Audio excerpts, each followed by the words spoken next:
हम दोनों चाय के बहुत दीवाने थे। उसे ठंडी चाय पसंद थी और मुझे गर्म। वो अक्सर मुझे कहती थी कि आप हमेशा अक्सर गर्म चाय क्यों पीते हैं, एक दिन मैं आपकी ये आदत बदल दूंगी। मैं हंस के उसे छेड़ता और उसे ये कहता कि जिसे शिद्दत से मोहब्बत हुई वो ही अपनी आदत बदलेगा।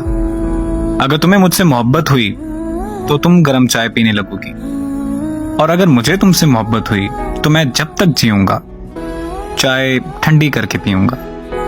वो मुस्कुराती रहती और असबात में सर हिलाती रहती। फिर अचानक क्यों हुआ कि उसने मोहब्बत की मंजिल ठुकरा कर उसने अपना रास्ता बदल दिया। पहले वो बेवफा हुई, फिर वो हमेशा के लिए जुदा हुई। उसके बाद मेरी आदतें बदल गई। अब मैं अपनी जिंदगी नहीं जीता, बस उसकी याद के लम्हों में जी रहा हूं। बरसों से गर्म चाय ठंडी करके पी रहा हूं। आज मुद्दत बाद अचानक वो बेवफा, वो वादा शिकन नजर आ गई। वो एक मंजर देखकर यकतरफा मोहब्बत के भंवर में डूबे मेरे दिल को जैसे कि कोई किनारा नजर आ गया।